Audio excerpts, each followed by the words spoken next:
Good morning dear students. इससे पहले हम क्लास 9 की बायोलॉजी का जो चैप्टर है फंडामेंटल यूनिट ऑफ लाइफ, ठीक है, उसका फर्स्ट पार्ट जो था वो हम डिस्कस कर चुके हैं। इसके बाद इसका आता है आपका ये सेकेंड पार्ट, आज आपको पढ़ाएंगे कि फंडामेंटल यूनिट ऑफ लाइफ की कोशिका जो होती है जीवन की जो सूक्ष्म इकाई है, ठीक है, तो इसके बारे में हम डिस्कस करते हैं। इससे पहले जो फर्स्ट पार्ट हमने डिस्कस किया था उसमें बताया था कि जो कोशिका होती है जीवन की संरचनात्मक एवं क्रियात्मक इकाई होती है। कोई भी जीवधारी जो होता है वो चाहे प्लांट हो या एनिमल हो, ठीक है, वो चाहे प्लांट हो या एनिमल हो, उसका जो स्टार्टिंग उसकी होती है वो एक कोशिका के द्वारा ही होती है, ठीक है। और बताया था कि कोशिका की खोज सर्वप्रथम रॉबर्ट हुक ने 1665 में की थी। कार के टुकड़े में को सूक्ष्मदर्शी की सहायता से देखा था, ठीक है। और रॉबर्ट हुक ने जो कोशिका की खोज की थी वो क्या थी, वो डेड सेल्स आपकी थी। इसके बाद में जो ये पूरा लेख था उन्होंने अपनी बुक माइक्रोग्राफिया में प्रकाशित किया था, ठीक है। इसके बाद क्या हुआ, 1671 में क्या हुआ कि एंटनी वान ल्यूवेनहॉक, जो ल्यूवेनहॉक थे, उन्होंने जीवित कोशिका की खोज की। देखो फर्स्ट टाइम क्या हुआ, 1635 में रॉबर्ट हुक ने कोशिका की खोज की, लेकिन क्या हुआ 1674 ईस्वी में जो ल्यूवेनहॉक थे उन्होंने बताया कि जो कोशिका जीवित कोशिका की खोज उन्होंने ल्यूवेनहॉक ने की थी, ठीक है। अब हम जो पार्ट सेकेंड है इसके बारे में डिस्कस करेंगे कि हमने आपको इससे पहले बता दिया था कि प्रोकैरियोटिक कोशिका और यूकैरियोटिक कोशिकाएं क्या होती हैं, ठीक है, कि मोस्टली जो प्रोकैरियोटिक कोशिकाएं होती हैं वो जिसे आदि या प्रिमिटिव या प्राचीन कोशिकाएं कह सकते हैं, वो क्या होती हैं, जैसे बैक्टीरिया आपका है, ठीक है, नील हरित शैवाल हैं, इनमें जो कोशिकाएं होती हैं वो प्रोकैरियोटिक कोशिकाएं पाई जाती हैं। और जो यूकैरियोटिक कोशिकाएं होती हैं वो प्लांट्स और एनिमल में बाकी जो हैं कोशिकाएं जो हैं वो यूकैरियोटिक कोशिकाएं पाई जाती हैं। तो हम आज बात करते हैं यूकैरियोटिक कोशिकाओं की। प्लांट और एनिमल यानी कि वनस्पत कोशिका यानी कि पादप कोशिका और जंतु कोशिका। जो आपकी यूकैरियोटिक कोशिकाएं हैं मान लेते हैं दो प्रकार की हो गई हैं। कौन सी हो गई, एक तो हो गई जंतु कोशिका और दूसरी आपकी हो गई वनस्पति कोशिका।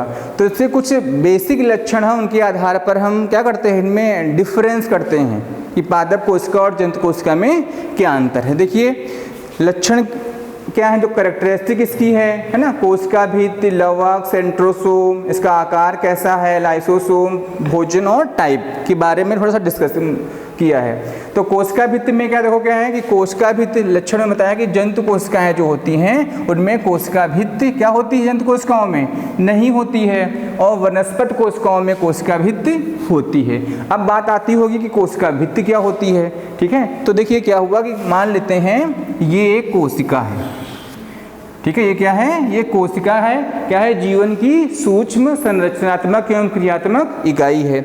इसके अंदर क्या होता है, केंद्रक होता है। इसकी खोज किसने की थी, रॉबर्ट हुक ने 1665 ईस्वी में की थी, ठीक है। और जो ये न्यूक्लियस है इसकी खोज किसने की थी, रॉबर्ट ब्राउन ने, ठीक है, 1831 में की थी। हम बात करने जा रहे थे कोशिका भित्ति की। तो जो कोशिका होती है उसके बाहर एक मोटी सी लेयर होती है, ठीक है, ऐसे इस टाइप की, ये तो जो ये लेयर दिखाई पड़ती है ये वाली, ये ठीक है, इसी की लेयर को हम क्या बोलते हैं, कोशिका भित्ति बोलते हैं। अब कोशिका भित्ति जो होती है वो प्लांट सेल में होती है ना, और एनिमल सेल में कोशिका भित्ति नहीं होती है। बात समझ में आई कि कोशिका भित्ति क्या होती है, प्लांट सेल में पाई जाती है और एनिमल सेल में नहीं पाई जाती है। अब देखो कोशिका भित्ति के अंदर एक और पतली पतली थिन लेयर आपको दिखाई पड़ रही है जो हम राउंड कर रहे हैं, ठीक है। जो ये लेयर है आपकी, ये क्या होती है, कोशिका झिल्ली, क्या बोलते हैं, सेल मेम्ब्रेन। देखो तो यहाँ पे हमने लिखा, पढ़ाएंगे आपको भी, सेल मेम्ब्रेन या कोशिका झिल्ली बोलते हैं। अब ये कोशिका झिल्ली क्या होती है, प्लांट सेल में भी होती है और एनिमल सेल में, दोनों में कोशिका झिल्ली होती है, ठीक है। चलिए एक डायग्राम ड्रा कर लेते हैं, ठीक है। मान लेते हैं ये जंतु कोशिका हो गई, ये वनस्पति, इसमें क्या हुआ, कोशिका भित्ति होती है, इसमें नहीं होती है, ठीक। इसके बाद में लवक। अब देखिए लवक क्या होते हैं, प्लास्टिड्स। प्लास्टिड्स क्या होते हैं, देखिए कोशिका भी जो जंतु कोशिका होती है उसमें लवक मोस्टली नहीं होते हैं, जंतु कोशिकाओं में लवक नहीं होते हैं, और पादप कोशिकाओं में लवक क्या रसधानी ये लवक 3 प्रकार के होते हैं। लवक जो होते हैं आपके 3 प्रकार के होते हैं लवक, ठीक है। कौन कौन से? वर्णी लवक, अवर्णी लवक और हरित लवक। क्लोरोप्लास्ट, क्रोमोप्लास्ट और ल्यूकोप्लास्ट, ये 3 टाइप के लवक आपके होते हैं। तो लवक क्या हो गया? लवक आपके प्लांट सेल में होते हैं और एनिमल सेल में लवक आपके नहीं होते हैं, ठीक। इसमें क्या होगा? ये होते हैं और इसमें नहीं होते हैं। लवक कितने प्रकार के होते हैं? 3 प्रकार के। कौन कौन से? हरित लवक, वर्णी लवक और अवर्णी लवक। हरित लवक के कारण ही जो पौधे का हरा भाग होता है वो हरित लवक के कारण ही होता है, ठीक है। इसके बाद में देखते हैं सेंट्रोसोम। अब जो सेंट्रोसोम होते हैं ये क्या करते हैं? जब सेल डिवीजन होता है उस समय इनका कार्य होता है। तो जंतु कोशिकाओं में सेंट्रोसोम होते हैं और वनस्पति कोशिकाओं में सेंट्रोसोम नहीं होते हैं। सेंट्रोसोम देखो, जो ये न्यूक्लियस होता है इसके पास कुछ इस टाइप की संरचना होती है ऐसे। तो इस टाइप की संरचना जो होती है उसको हम बोलते हैं सेंट्रोसोम, और ये यहाँ पर संरचना वनस्पति कोशिकाओं में नहीं पाई जाती है, ठीक है। तो क्या हुआ? सेंट्रोसोम जंतु कोशिकाओं में होते हैं, वनस्पति कोशिकाओं में नहीं पाए जाते हैं। अब हम आकार की बात करते हैं, मतलब शेप एंड साइज क्या होता है। तो जो जंतु कोशिकाओं का आकार कैसा होता है? गोल होता है ना, या इरेगुलर, मतलब क्या होता है? ऐसा हो सकता है, इस टाइप से हो सकता है। लेकिन जो वनस्पति कोशिकाएं होती हैं इनका आकार कैसा होता है? या तो स्क्वायर शेप में होगा इनका आकार, स्क्वायर शेप में होगा, या रेक्टेंगुलर शेप में होगा। ऐसा देखो क्या होता है। देखो आप लोग दैनिक जीवन में देखें, आप किसी की बॉडी को टच करें, ठीक है, हाथ को वो टच करते हैं तो क्या होता है? वो थोड़ा सा दब जाता है। लेकिन किसी प्लांट को टच करते हैं तो वो, है ना, पुश नहीं होता, नहीं कि दबता नहीं है। तो क्या हुआ? इसकी ये सेल्स होती हैं थोड़ा सा फ्लेक्सिबल होती हैं, और प्लांट सेल क्या होती हैं? रिजिड, हार्ड थोड़ी सी होती हैं, ठीक है। तो ये आकार की बात हो गई। अब लाइसोसोम देखो, लाइसोसोम क्या? आत्महत्या के थैले कहते हैं।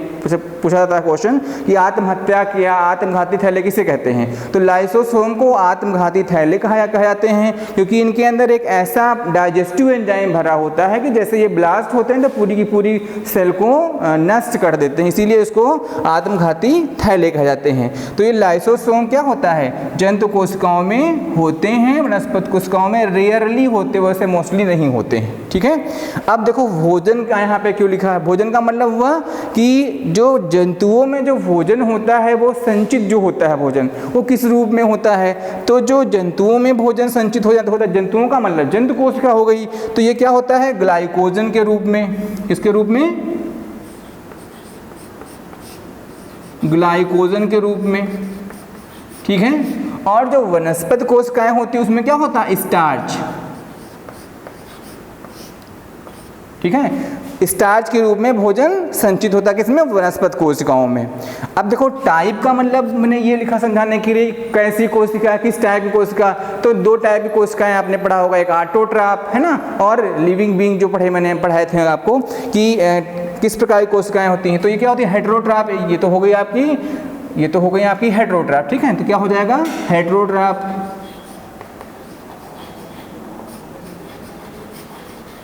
और ये हो जाएगी ऑटोट्रॉफ, ठीक है। तो ये कुछ बेसिक डिफरेंस थे जो मैंने एक साइड में इनका लक्षण लिख लिया था, और दूसरी साइड में क्या? जंतु कोशिका और वनस्पति कोशिका, ठीक है। अब देखो जो कोशिकाएं होती क्या करती? ग्रोथ करती हैं, 1 से 2, 2 से 4 से इनका डेवलपमेंट होता है। लेकिन एक चीज़ ध्यान रखना है कि जो हमारे ब्रेन की सेल्स होती हैं, ठीक है, जो न्यूरॉन सेल्स होती हैं, तो सबसे छोटी कोशिका के बारे में मैंने बताया था कि जो इस मेंस में स्पर्म होता है हमारी बॉडी में, सबसे छोटी कोशिका होती है, और सबसे लंबी होती है न्यूरॉन, ठीक है, तंत्रिका कोशिका होती है। लेकिन जो ये हमारी न्यूरॉन सेल्स होती हैं इनका डिवीजन नहीं होता है, लाइफ में एक बार बनती हैं और डैमेज होने के बाद इनमें कोई भी विभाजन नहीं होता। इसलिए कहा जाता है कि कभी भी आपके ब्रेन पे चोट लगती है, ठीक है, और ज़्यादा मात्रा में चोट लग जाती है तो वो क्या, इसीलिए रिपेयर नहीं हो पाती हैं। रीजन क्या है कि उनमें डिवीजन ही नहीं होता, ठीक है। ये तो हो गया डिफरेंस एनिमल सेल और प्लांट सेल में, ठीक है। अब इसके बाद में थोड़ा सा हम सेल स्ट्रक्चर के बारे में बात करते हैं कि कोशिका की संरचना। तो कोशिका की संरचना मुख्य रूप से कोशिका 3 भागों में हम बांटते हैं कोशिका को। कौन कौन सा भाग है वो? देखिए, पहला हो गया आपका सेल मेम्ब्रेन, ठीक है। पहला क्या हो गया आपका? Cell membrane. देखिए सेल मेम्ब्रेन क्या है, जैसे मैंने बताया ये कोशिका हो गई, ये केंद्रक हो गया, तो ये जो आउटसाइड ये लेयर हम दिखा रहे हैं आपको यहाँ पर, ये क्या हो गई, ये सेल मेम्ब्रेन हो गई ये, ठीक है। तो ये हो गई आपकी सेल मेम्ब्रेन, कोशिका झिल्ली। इसके बाद में है कोशिका द्रव्य। अब देखिए कोशिका द्रव्य क्या है भाई, कोशिका द्रव्य, ये देखो क्या होगा, ये हो गई आपकी सेल मेम्ब्रेन, सेल मेम्ब्रेन, और ये हो गया आपका न्यूक्लियस, ठीक है।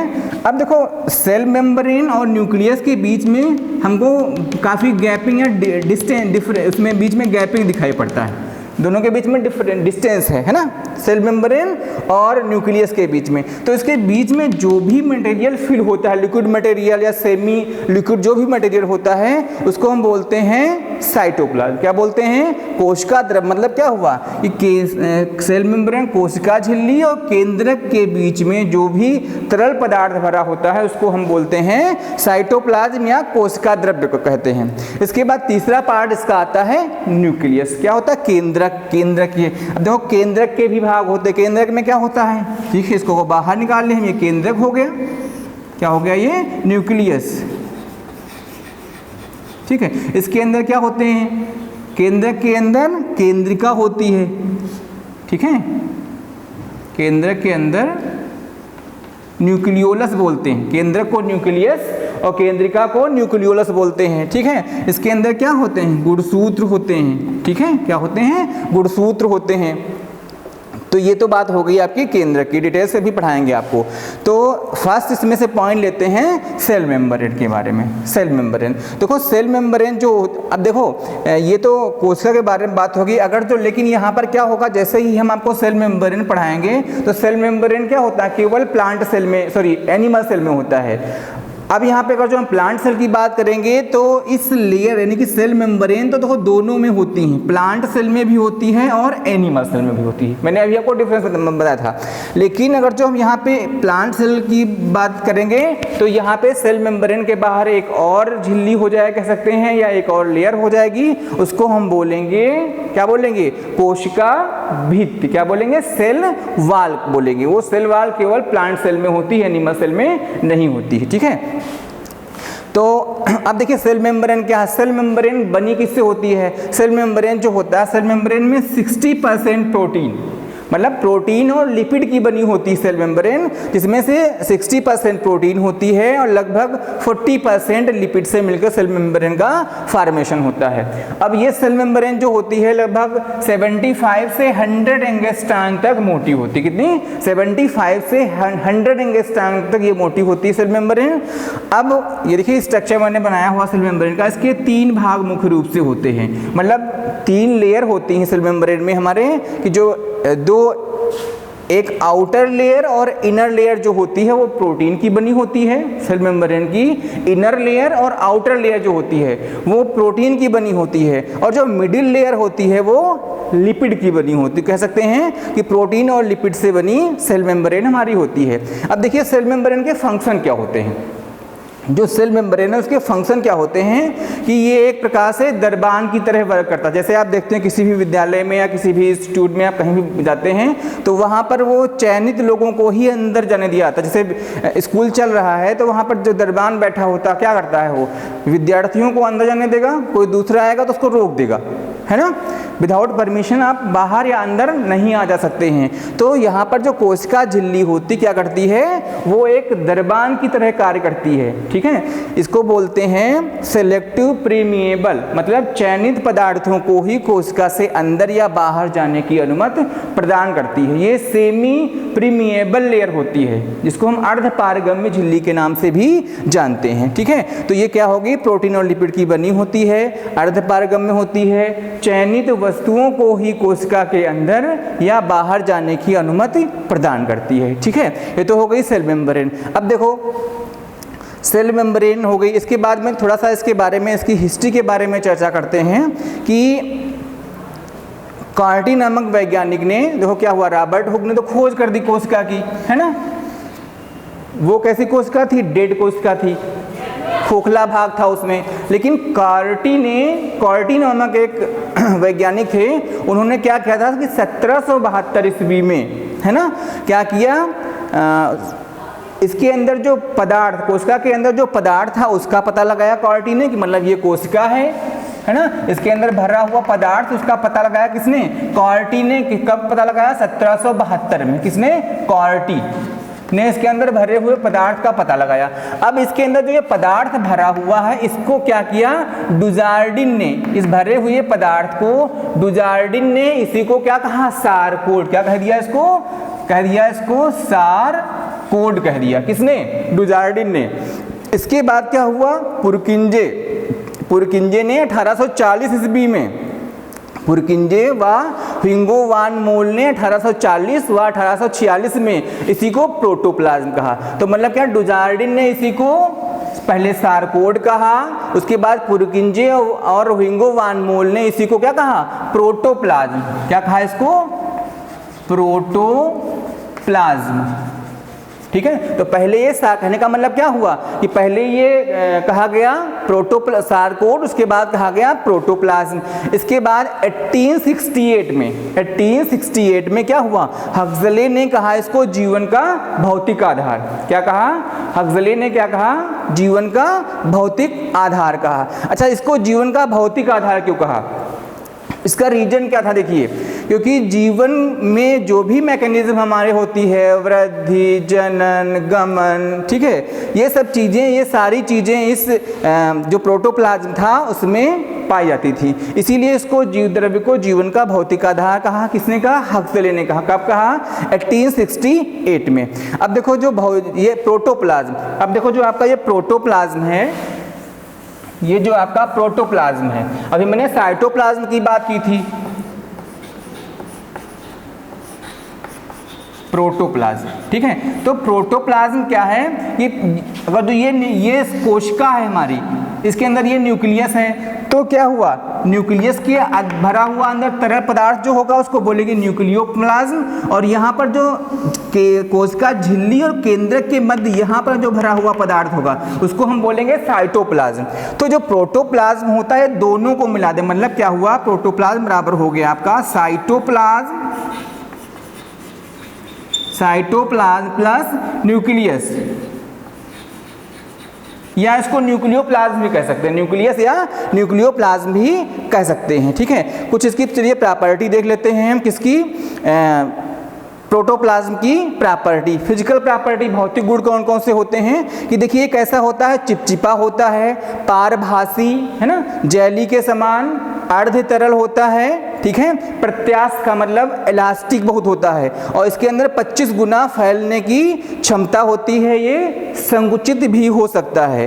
केमिकल प्रॉपर्टी को जो देखते हैं इसकी, तो इसमें क्या है, ऑक्सीजन, कार्बन, हाइड्रोजन, नाइट्रोजन और 30 अन्य एलिमेंट्स होते हैं। 30 अन्य एलिमेंट्स में कौन कौन से हैं, जैसे कैल्शियम है, आयरन है, ठीक है, और पोटेशियम है, सल्फर है, ठीक है, और इसके अलावा कार्बनिक एवं अन्य अकार्बनिक पदार्थ इसके अंदर पाए जाते हैं। ठीक है, तो इस प्रकार से ये पार्ट 2 हो गया। इसके बाद अगले पार्ट में, पार्ट 3 में हम मिलते हैं। Thank you.